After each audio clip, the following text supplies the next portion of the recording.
Hi everybody, good morning and warm welcome to auto tuber vlog. और आज का video हमारा 30,000 plus kilometre owner review W4 petrol के पिटारे से है। और मैं काफ़ी लोगों ने मेरी सराहना की और मेरे से पूछा कि आप एक लॉन्ग टर्म 5 साल का 30,000 किलोमीटर का ओनर रिव्यू XUV सब 4 कॉम्पैक्ट SUV के बारे में बनाएं। तो आप देख लीजिए हमारा कितना चला है टोटल गाड़ी 30,340 किलोमीटर, और इसके बारे में हम आगे बात करेंगे।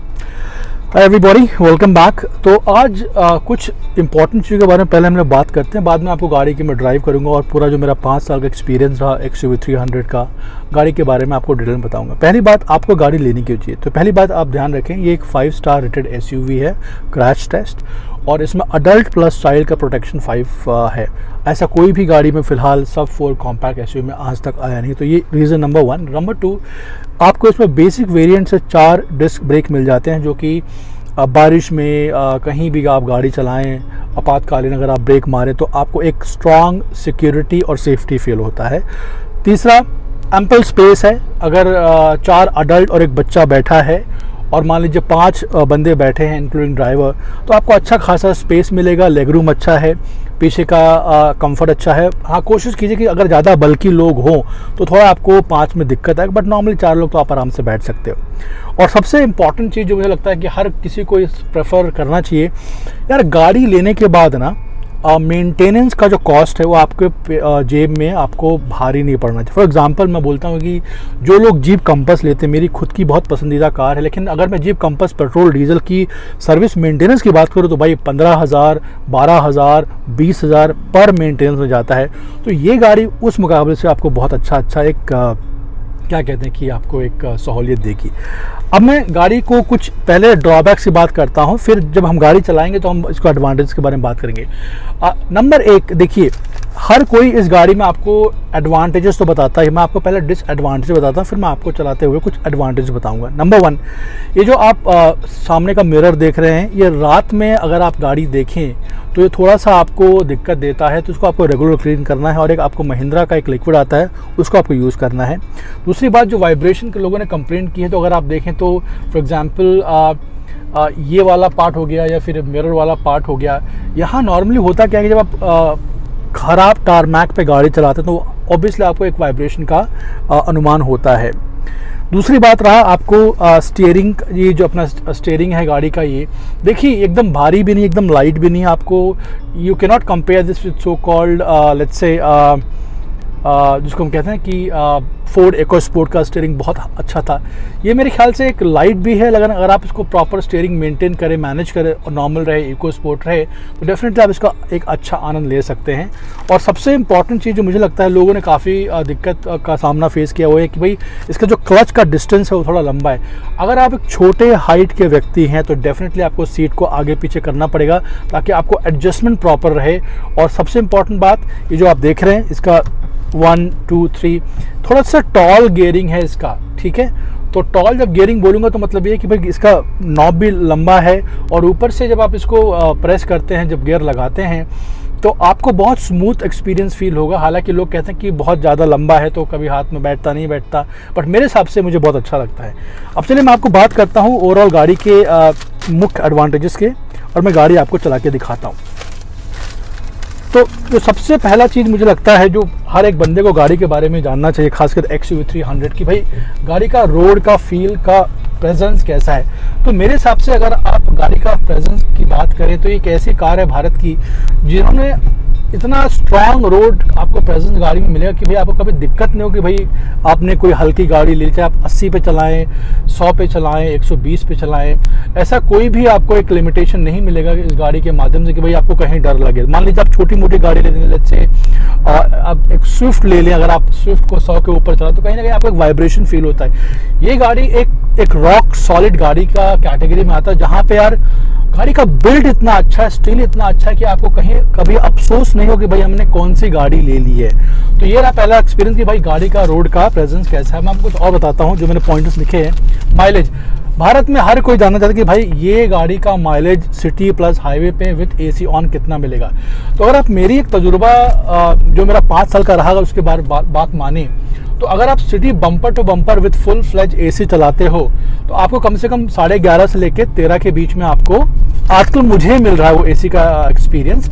लेकिन अगर सेम चीज़ अगर मैं हाईवे पे रखूँ तो वहाँ पे मुझे जो एक्सपीरियंस है बहुत तगड़ा है। अगर मैंने 80 से 100 के बीच में गाड़ी रखी है हाईवे पे XUV 300 पेट्रोल की बात कर रहा हूँ, तो मुझे घटिया से घटिया मान लीजिए आप 13.5 से लेके वर्स्ट कम 17.5 तक आपको ये माइलेज देगा। जो मेरा लॉन्ग रूट डिस्टेंस था from Nagpur to Pune, Pune to Nagpur with speed of 80 to 100, वो रहा मेरा क्लोज टू 18.4 किलोमीटर, जो मैं वीडियो में मल्टीपल टाइम्स बोला है अगर आपने मुझे फॉलो किया है इस चैनल के माध्यम से। तो वहाँ एक्सपीरियंस बहुत तगड़ा है। तो माइलेज अगर आप इनिशियली गाड़ी चला रहे हैं तो शायद आपको थोड़ा कम मिले 2000 किलोमीटर रेंज के बीच, क्योंकि आप गाड़ी को सीख रहे हैं, गाड़ी खुलने का है, सर्विसिंग होने का है, तो वहाँ आपको दिक्कत मिलेगा। वहाँ आपको शायद 8 का मिलेगा, 9 का मिलेगा, 10 का मिलेगा, 11 का मिलेगा। बट एक बार जब गाड़ी का इंजन सेट हो जाए 2000 किलोमीटर के बाद में और आपने गाड़ी अच्छी चलाई है, आपके पैर बैठ जाते हैं, तो कहीं ना कहीं गाड़ी में आपको जो अनुभव होगा खासकर माइलेज का, वो मेरा आप मान के चलिए 12.5-13 आपको सिटी फुल फ्लेज एसी तो देगा ही देगा। और अगर आप हाईवे पे जाते हैं तो आंख बंद करके 80 से 100 के बीच में गाड़ी रखिए और यकीन मानिए आपको कम से कम 15 से 18 किलोमीटर का जो डिस्टेंस है वो आपको आराम से इस गाड़ी के साथ आप इजीली कवर कर सकते हैं। तो ये मेरा जो तजुर्बा रहा है नॉर्मली गाड़ी के बारे में, जो मैं लोगों को एक होल हार्टेडली एक्सपीरियंस के बारे में हमेशा गाइड करता हूँ कि जब भी आप इस गाड़ी को लें तो एटलीस्ट ये गाड़ी को आप ध्यान रखें हमेशा कि गाड़ी में आप चलाते किस प्रकार से, माइलेज गाड़ी उस पर भी डिपेंड करता है। अब मैं बात करता हूँ मोस्ट इम्पॉर्टेंट पार्ट कि भाई गाड़ी का सर्विसिंग कैसा है, मुझे खर्चे कितने लगे और कितने सर्विसिंग गाड़ी में हो गई। तो ये जो गाड़ी की सर्विसिंग है मैंने कम से कम 2 बार कर लिया है। एक 10,000 पे था मेरा जो फ्री, तो मैंने नहीं कराया, तो मैंने उसके बाद 13,000 पे कराया, तो वहाँ मेरा कुछ 2500-2600 का बिल आया था, 2200 समथिंग का कुछ ऑयल चेंज, कूलर जो भी है उसका। और उसके बाद मैंने दोबारा कराया 30,000 किलोमीटर, मतलब 29,000 सब चेंज पे मेरी गाड़ी का सर्विसिंग था।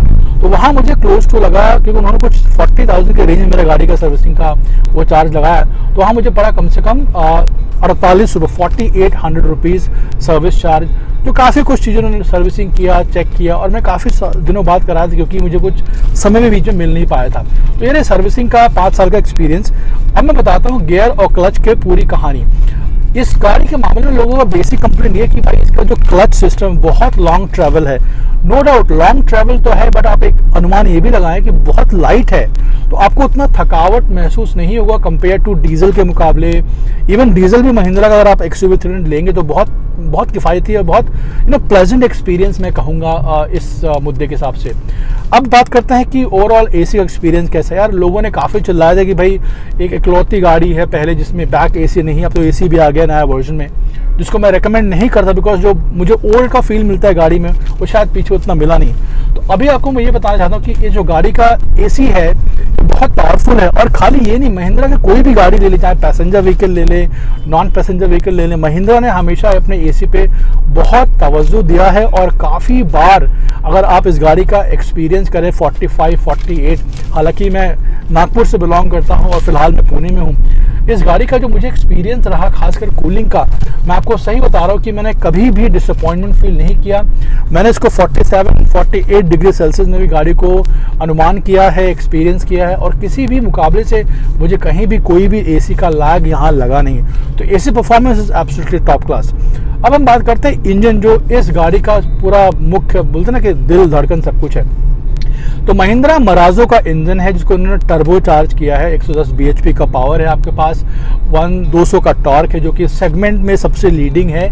फिलहाल मैंने अभी चेक नहीं किया, कोई कार में तो होगा, लेकिन जब मैंने लिया 2019 जुलाई में तो मुझे सेगमेंट लीडिंग था और ये सबसे मोस्ट पावरफुल था सब 4 कॉम्पैक्ट कैटेगरी कार के इन अनुमान से। तो इंजन यार मक्खन है। मैंने मराजो का इंजन लिया, इन लोगों ने ट्विक किया। भले Marazzo as a passenger vehicle इन्होंने उतना सक्सेस नहीं हासिल कर पाए, बट ओवरऑल जो इस गाड़ी का मुझे जो दमखम लगा, मैं आपको सच्ची बताऊं कि मुझे ऐसा एक्सपीरियंस हुआ कि यार ये मेरी पहली खुद की कार थी। और इसके पहले मैं फॉर एग्जांपल दूसरे गाड़ियों में ड्राइव कर चुका था, तो वहाँ आपको मैं इसके बारे में ज़रूर कहूँ कि भाई हाँ, ये कार मुझे उस हिसाब से बहुत किफ़ायती लगा in terms of power, in terms of performance, हर चीज़ के बारे में। थोड़ा सा गाड़ी को रिवर्स करके लेता हूँ, थोड़ा सुनिए आप, ठीक है। तो वहाँ मुझे उस हिसाब से गाड़ी का परफॉर्मेंस बहुत ही शानदार लगा और मुझे लगा कि यार अगर सब 4 कॉम्पैक्ट में आपको 200 का टॉर्क मिल जाता है, अच्छा खासा माइलेज है, अच्छा खासा पावर पैक गाड़ी है, तो उसमें और क्या चाहिए। तो मेरे हिसाब से AC top class, built top class, ride experience, handling, गाड़ी का प्रेजेंस रोड पे टॉप क्लास, सामान इसके महंगे नहीं है, बहुत किफ़ायती हैं। और अगर आप मेरे से एक अनबायस अप्रोच रिव्यू इस गाड़ी के बारे में अगर आप उम्मीद करते हैं, मैं इतना कहूँगा कि गो फॉर XUV 300 अगर आपकी पहली कार है, अगर आप SUV में शौकीन हैं, क्योंकि यार मेंटेनेंस अच्छा है, परफॉर्मेंस अच्छा है, सिक्योरिटी अच्छा है, राइड एंड कंफर्ट अच्छा है गाड़ी का। और ये थोड़े मोड़े जो आपको इनकन्वीनियंस, जैसे मान लीजिए यहाँ पे थोड़ा सा वॉइस में होता ना वाइब्रेशन है, बैक टायर मैक पे थोड़ा बहुत आपको दिक्कत आएगी, गाड़ी में थोड़ा वाइब्रेशन मिलेंगे, बट वो सब चीज़ें फिक्सिबल है, कोई दिक्कत है नहीं। और सबसे इंपॉर्टेंट चीज़ मैं बोलना भूल गया कि गाड़ी का जो ब्रांड न्यू प्रोजेक्टर, जो भी लैंप आपको मिलता है, टॉर्च मिलता है, वो इनिशियली थोड़ा आपको दिक्कत देगा बिकॉज उतना पावरफुल होता नहीं है। तो उस हिसाब से आपको वहाँ थोड़ा आपको चेंज करना पड़ेगा। आप ओसराम का चेंज कर सकते हैं, फिलिप्स का आप लगा सकते हैं। तो वहाँ उस चीज़ों में आपको थोड़ी बहुत दिक्कत इनिशियली जाएगी अगर आपका एक पहला एक्सपीरियंस है तो। बट अगर उसको मैं छोड़ दूँ तो मेरे हिसाब से ऐसा कोई इसमें गाड़ी में ऐब नहीं है जहाँ आप गाड़ी को बोले कि भाई गाड़ी ख़राब है या गाड़ी को आप ना लें। तो इसके साथ thank you so much and do subscribe.